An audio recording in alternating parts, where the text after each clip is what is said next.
Hi, everybody. You are watching the Procure Smarter podcast. I am your host, Dr. Sharon Cook, and today we are going to be talking to Dr. Steve Yacovelli. I am super excited to talk to him. I actually saw some of his videos on another channel, and I was like, "Oh, I wonder if he'll do my show." So I'm excited to talk to him. Okay, this episode, every episode, as you know, is sponsored by the Procure Smarter podcast. ProcureSmart, if you need construction, renovation, PIP work, we would love for you to give us a call. All right, everybody, stay tuned. We will be right back. Hi, everybody. We are back with Dr. Steve Yacovelli. He is known as the gay leadership dude. He's an award-winning author, speaker, and a catalyst for inclusive leadership in and out of the workplace. He's an entrepreneur, and he has founded the Top Dog Learning Group, went full-time in 2008. He's considered a thought leader in leadership, diversity, inclusion, and belonging, and change management. And he likes dogs. Hi, Steve. How are you? Good, Dr. Sharon. It's lovely to be here. Thanks. So nice to meet you. All right, so let me tell you what happened. I saw one of your videos, and I am sorry, I cannot remember where I saw it. I laughed so hard, I spit water out my nose. I was like, "Oh my God, I hope this guy will come on my show." Yay, marketing. I love it. Okay, I like to start all my guests out a little bit at the beginning. I want to hear about your journey. And I know it was a really interesting one because I've been watching some of your videos. It's a little curvy. You started Top Dog full time in 2008, but it actually started much earlier, right? Yes, Top Dog Learning Group LLC started as a side hustle with me and my friend while I was still at the Walt Disney Company. I spent several years as an internal consultant with Disney Cruise Line, and kind of what I'm doing now, really. I just go on board the ship, and my clients were the shipboard crew and officers, and the folks at Disney's private island in the Caribbean, and I would just do my consulting thing. It was great. But one time on one of those voyages, my still one of my best friends this day, but my future co-founder, Ruth, I was actually taking her job. And so she's like, "Hey, we need to have dinner." I'm like, "We're on a 7-night ship. We're not going anywhere." She's like, "No, let's go to the spa." And side note, for those who are listening or watching, working for a cruise line, you see your coworkers in swimsuits a lot. It's weird. Like it's very uncomfortable until you're used to it. So her and I went to the co-ed spa. We're hanging out there. She's like, "We should start a business." I'm like, "We have jobs." She's like, "No. Let's like just do this side hustle thing. We can conquer the training world." I'm like, "All right." So we went back shoreside after the voyage, went to our HR boss and told her the deal. And she's like, "First of all, thank you for coming here. Second of all, don't use Disney stuff. Third of all, don't use Disney time. Have fun." We're like, woohoo. So we started Top Dog Learning Group as kind of this side hustle. And we didn't do a lot, quite frankly. We were doing things like we'd had a couple clients. We'd meet once a week and drink some wine and say like, "Hey, training world." Well, flash forward to 2007. It's toward the end of that year, and I was working as the global head of leadership for a large manufacturing and direct selling company. And Florida is a right to work state, so you can get fired at any moment, and I Mm-hmm. did after 2 years, which to this day I still don't know why. Somebody got mad at me for some reason, but I get a call from same Ruth, and she's like, "Hey, I have news for you." I'm like, "Funny, I have news for you." So she came over for dinner. My husband made us a nice meal, and I often said at that time I had two partners. I had my romantic partner, husband, and then my business partner, Ruth. Right. And so I said, "What's your deal?" She's like, "I'm moving to Paris for 3 years, and I'm gonna run the Disney University over there." I'm like, "Oh my gosh, that's amazing." She's like, "What about you?" I'm like, "I got fired yesterday, and I have no idea why." And she's like, "Well, why don't you come with me?" My husband's just kind of sitting there quietly, eating a steak or whatever. She's like, "You speak French. I have this beautiful chocolate lab. He needs to get adjusted. Just come for a week and help me out."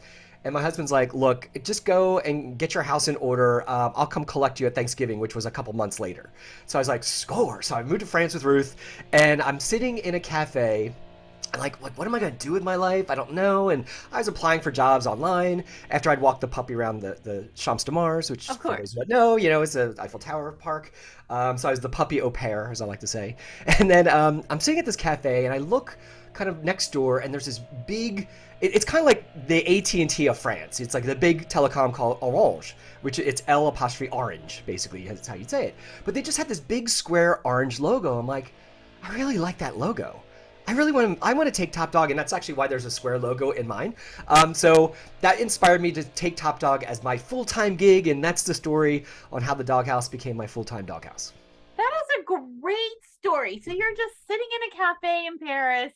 You look over, you see something that sparks, and it just takes off. It just took off. Yep. I tell people all the time that, you never know where that little spark is going to come from. You never know. Totally agree. That Totally agree. is so cool. All right. So, what did you see in the market that you said, I can do it bigger, better? Why did you start Top Dog? I didn't like. I really was You're stupid. like, I didn't know. I know. I mean, of course, yeah, as you kind of put in the email going back and forth, 2008 was a really bad time to start a business. So, Right. but I had actually two things going in my favor, oddly enough, and quite frankly, jump to 2020. They're the same two things that also were going in my favor. The first is, I have a background in education, I mean, corporate education primarily, but my doctorate's in instructional technology and distance education. So, precursor to Zoom, I was Zooming before it was cool, Right. or COVID. So, there's that. And that kind of went to my advantage. Well, also, when the economy started going down, lots of large companies started to get rid of their training staff, their internal training staff, but still had some training needs. So they started looking to external vendors to kind of do these one-offs and lower headcount. You don't have to pay for any of the benefits, all that fun stuff. So the market said, yeah, we need more of this. And I was really fortunate enough to get like three clients, one that needed an e-learning project, and those can be quite lucrative if because they're a lot of effort and work. And then this other company or organization needed business people to teach librarians how to be business people. And Hmm. it was an awesome gig. It's the American Library Association, still one of my clients this day. I can't say they're my favorite because other clients might be listening, but they are lovely, and it's where I got exposed to the library world. And it was also a project funded by the Gates Foundation, so we got to meet cool Gates folks as well. And it was just wonderful. There was a handful of us who would travel around the country teaching librarians how to be business folks, thinking about things like marketing strategies and professional communications, so when they're lobbying for funding and all that stuff. And it was I got really, really lucky. Those were nice little clients to have, and Mhm. that just kind of kept the business going. That is so, one of the things that really drew me to you is in your leadership training, you really hone in on inclusivity, right? Yes. And I want to talk about that. I want to talk about why that's important in today's culture. Yes. Um, but I want to hear your opinion on, what skills do you need to be an inclusive leader? What do you bring to the table? What would a leader bring to the table if he wanted to be inclusive? Yeah, thank you for asking that. When I think about what does it take to be an inclusive leader, and I'll kind of bring this up, my little, if you're watching, there's cool little slides coming up. But I actually started getting into the world of diversity and inclusion back in the Disney time, and so I'm doing a class on unconscious bias, and I remember there was this person sitting in the back, and it was completely obvious by their body language they were voluntold to be there. They were not there voluntarily. They had arms folded, like they sour look on their face, like they just ate a lemon kind of thing. And I'm up at the front room, like, here's what unconscious bias is, and blah blah blah. And so during a break, I come up to this person, and we'll just say their name is Pat. I'm like, Pat, you look like you have something on your mind. And they said, well, if it's unconscious bias, I can't do anything about it. And I was like, okay, good learning for me. Flash forward to a lot of the leadership programming that I was doing through Top Dog as our full-time gig, and we're the leadership vendor for a handful of Fortune 500 companies, and we focus on just the North American population. And so I'm doing a lot of these leadership programmings. My team is doing them as well. We're doing coaching sessions, and it's really starting to become obvious. And this is maybe about 10 years ago or so, that in order to be a strategic and successful leader, you need to create that space for all the quote unquote others out there. And then I reflect on my conversation with Pat about, unconscious bias. And so I started flipping the conversation and saying, no, you can be active on it. It's called being a consciously inclusive leader. And so when I think about the leadership strategies that, I've been in the leadership space for like almost 30 years now, believe it or not, I'm almost 52. But you really start to see patterns of behavior, those who are rocking and rolling and those who are crashing and burning, and what they're doing and not doing. And so that's where we started really putting leadership through the inclusive lens. And we always say that there's really three strategies for a leader to be consciously inclusive. They need to think in, speak up, and act out. So think in is like you look inside your own house first. What unconscious biases do I have? What is the language that I'm using or not using to really create that space for all those others? So you really just reflect on your own stuff and start to get those unconscious biases. And by the way, if you're listening or watching, if you're breathing, you have some unconscious bias. It doesn't matter. We all have them. They're all formed. You can de-bias yourself, which is the cool part, but you have to start with kind of looking at your own stuff. So that's the first spot. Then the speak up is looking at the folks around you. And I like to frame the speak up part on being a consciously inclusive leader through the lens of not engaging in silent collusion. Dr. Sharon, do you know what silent collusion is? You do, I think. Only because I looked at your stuff. Yes, I do. So for those, thank you. For those who don't know, silent collusion is when someone says a disparaging remark, and I know, Dr. Sharon, we had the concept or one of the articles you read. It's this running example I always use, and this is a true story. I was in Atlanta at a client site, and myself and one of my top doggers, Lori, that's what I call my consultants, and we were finishing a change management project. We were like, woohoo, we're all done. It's just like the rah-rah final meeting, real feel-good kind of thing. It's 40 people in the room, 2 were top dog, the other 38 are with this particular big client.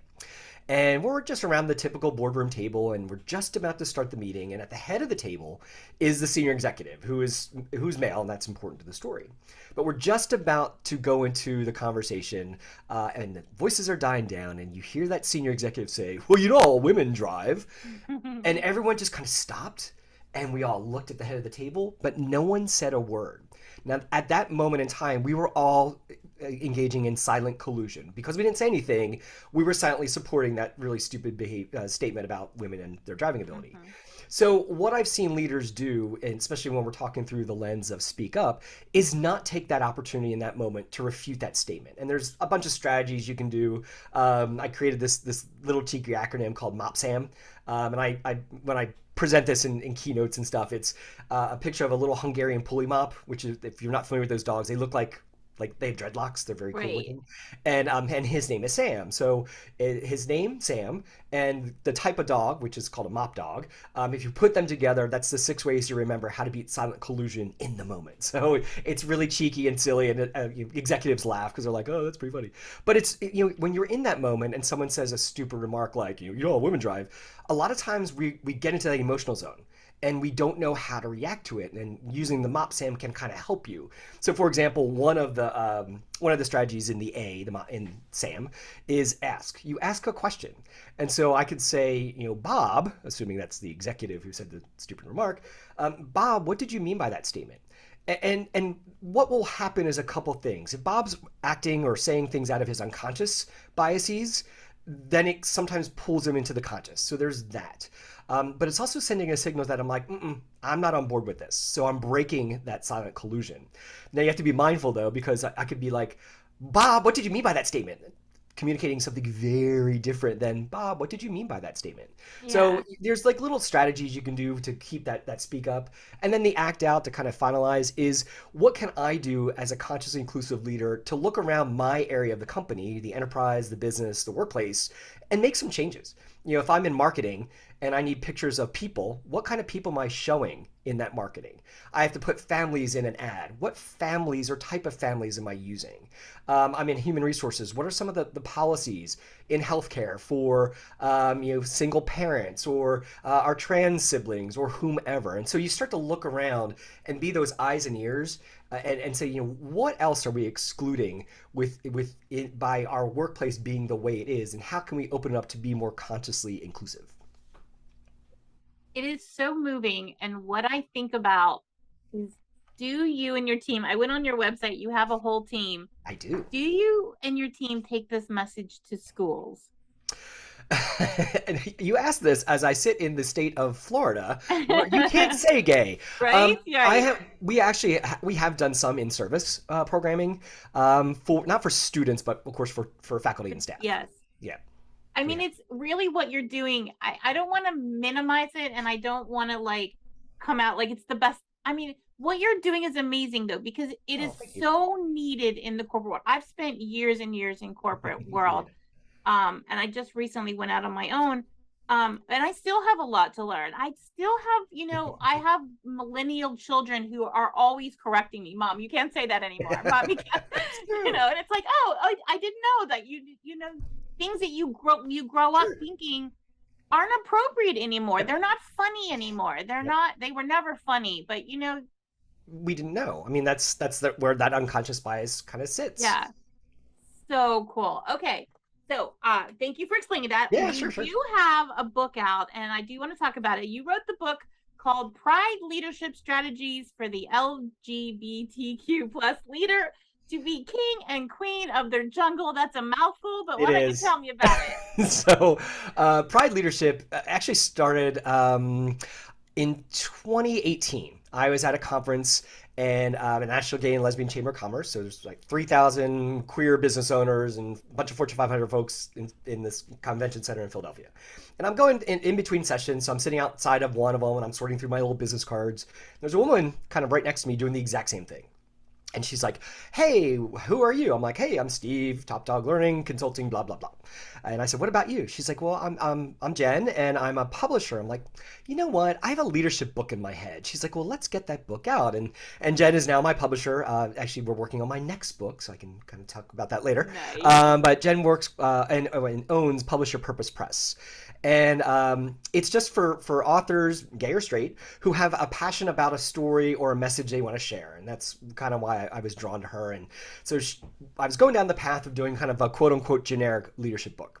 And again, kind of being in this space for a while, I'm seeing the patterns on what works, what doesn't, and that's kind of what led me to these 6 competencies that I have seen really make a difference in someone's leadership success. And so for those who aren't watching, it's being authentic or authenticity, having leadership courage, engaging in empathy, having effective communications, building relationships, and then shaping culture. And so these are the top 6. I had like about 70 post-it notes all over my office, invited a friend of mine over who's also in the leadership space, and we were just trying to like I'm like, what are the ones? We just were brainstorming all the competencies we've seen work.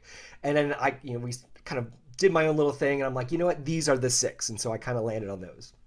And then do Sharon, do you remember Sex in the City? Yes. Yeah, okay, so for the original version, not the new one that's Right. out there. Yes. But so Carrie, the main protagonist, would sit down at her little MacBook and she'd start all of her articles with "I couldn't help but wonder," and so that's kind of what went through my head then as I'm thinking about these 6 competencies. I do a lot of volunteer work with social justice groups, both queer as well as not, and I started just observing my LGBTQ fellow leaders doing their thing. And I couldn't help but wonder, is there something different about the quote unquote gay experience that allows you to exercise these 6 competencies just a little bit differently? So, for Mm. example, if I'm being authentic, and we know from our friends like Brene Brown and all those folks are saying, be authentic, be authentic. People can tell that's leadership success. Yeah. By the way, I want to be the gay Brene Brown. I've been trying to work on that. But being authentic is leadership power. Period. Now put that through the rainbow lens and say you're an out gay man at work. That's You can't be more authentic. You're a trans person living your authentic self in the workplace. That's power. And what I talk about in Pride Leadership is to channel that power into your leadership success and also create that consciously inclusive leadership framework for every other that's out there. And side note, it's for straights too. My editor, Heather the editor, which is fun to say. But Heather the editor, she was the very first person in the universe besides me to read my book, and I was nervous as anything. I'm in a coffee shop in downtown Orlando in like early 2019, and I get the call from Heather, and she's like, "Okay, Steve, I got to tell you something. I am not your target demographic for this book. I'm a white cisgendered straight woman." I'm like, She's like, "This is the book I wanted for my MBA program when we talked about leadership." I'm like, "What?" And she's like, "It's funny, it's solid leadership theory, but you have really bad dad jokes in it, which keeps it interesting." And I'm like, "Yes." And so she said, "You need to de-gay the book." I'm like, "No." Maybe down the road we can have this conversation about these 6 competencies, not through the rainbow lens, but I realize that no one is speaking to the queer community about their leadership power, and that's really why Pride Leadership really was framed the way it was. I love it. I love it. And I did some research on the book and I have a follow up question that I'm going to ask you. But I want to tell you that I think it is so on topic for today's world. It's Mm. today's corporate world in and out of the boardroom. If you can help a trans. I want to tell you a really quick story, just Please really do. brief, because I think Please do. you'll find it interesting. My husband works in public service, right? Okay. He came home the other day and he said, I want to tell you something that happened at work and I want to hear your feedback. He is a paramedic. Okay. He says he had a partner for the day that was trans. Okay. She came to a training class. And then please forgive me if I don't get this exact right. All right. She came as a woman, right? She was in full makeup, hair, in her uniform. And my husband said, what do I feel about that? How do you feel about that? And I said, well, holy shit, did that take balls, right? Good for her. Yep. And he's like, but it was so awkward and I didn't know what to say to. I said, yes, exactly. And so I thought, I'm going to talk about this because Yeah. times are changing and we have to change with it. Even though I am a straight white female, I need to get on board, and you and my husband needs to get on board too. Well, and that's what's really interesting. I was just actually doing a coaching call with one of my students earlier today, and we were having a similar conversation. And I said, it's very similar to left-handedness. She's like, what? I said, I mean, I think back to when I was in school, being left-handed was highly discouraged. Right. None of the desks, the poor left-handed kids had to crane their little thing, and it wasn't embraced until like the late 70s, I think it was, is when people were just like, you know what, this is silly. Give those kids those left-handed scissors and all that stuff. Right. And then you saw this mass increase in left-handed people. It's not that left-handed people weren't there all the time. Right. It's society wasn't letting them embrace their left-handedness. Right. Same thing with our trans siblings. Is trans people have always been there, Right. but now there's a bit more light being shown on that community. There's a bit more acceptance within the world. A lot of allies are coming out saying like, you just be you and just do a good job, and we're good to go. And that's the beautiful thing. So it's not like like left-handed people that our trans friends weren't there. It's just now that people are embracing and allowing them to be more authentic than we would be in the past. I love it. So well known. Okay. All right. So in your book, you tackle a question I wanted to come to. The Okay. difference between how is leadership different from management, and how did Yeah. you discover that? It's such a great question, and that was earlier in my career because I would often have, and I still have clients who use the terms interchangeably, and I warn them, no, that's different. And they're like, why? I said, well, okay, the way I break it down is, management is about the things. I manage a project. I set goals. I, kind of do my task list. It's about like doing the stuff, managing the work, where leadership is about the people. And so instead of setting a goal, which is management, a leader through the leadership lens is, okay, does everyone understand the goal and agree upon the goal and is going to execute the goal? So it's now engaging with the people versus the process. And I think that's that at its core, the difference, how I look at the difference between leadership and management. Nice. That's a good one. It's all right. Okay. One last one. Yeah. I would love for you to share with me how companies can create culturally inclusive leadership. And I know we've talked about that a little bit throughout the podcast, but if you had some advice, where do you want them to start? Yeah, we talked about the think in, speak up, act out stuff, but there's actually a step before that. And that's where any workplace creates a space that's a feedback-rich culture. And in all of our leadership programming, we talk about, creating that good use of the word feedback. Now, oftentimes, someone comes up to you and says, "Hey, Sharon, I have feedback for you." We're like, "Oh, gosh, Oh, no." please don't. Feedback shouldn't be a dirty word. I created a workshop called Feedback, the F word. It went over with some clients, but not so much. But in so many workplace cultures, people look at the concept of feedback as a negative thing. It's not. We often say feedback is a gift, and you get that really ugly holiday sweater from Crazy Aunt whoever. What do you do when you get that gift that maybe you don't even want? Thank you. And then you start to think about it, or you put it on eBay to resell it or whatever. But what we need to do to create conscious, inclusive workplaces is have at the core a feedback-rich culture where people are giving feedback to make everyone better, not to ding them or make me feel more superior. It's, hey, Sharon, I want to share some feedback with you. When you were running that meeting, you did a great job hitting all the agenda items. You did miss one, so we're gonna have to go back. So in the future, maybe just make sure you either cut down your list or but does that make sense? And then you listen. And so, there's this combination of providing a feedback-rich culture, and I also throw in the concept of and then active listening. Don't just listen to respond versus listen to understand, paraphrase Stephen Covey. But a good culture and a good place to start is feedback-rich culture and have folks start to use active listening. I love it. Okay. So for anybody listening out there or watching, if they're going, this our company could use this. What should they do? How should they reach out to you? The easiest thing to do is to go to topdoglearning.biz, B-I-Z. There you can learn about all the programs we have, about my team. We have a pretty darn active blog with some free stuff out there. I think, Sharon, you've found our free MopSam training that's out there on the silent collusion Mm-hmm. stuff. So topdoglearning.biz, and you can drop us a line if you need some additional help. That's amazing. Thank you very much for doing this. This is really great, great podcast. Thank you so much. This was fun.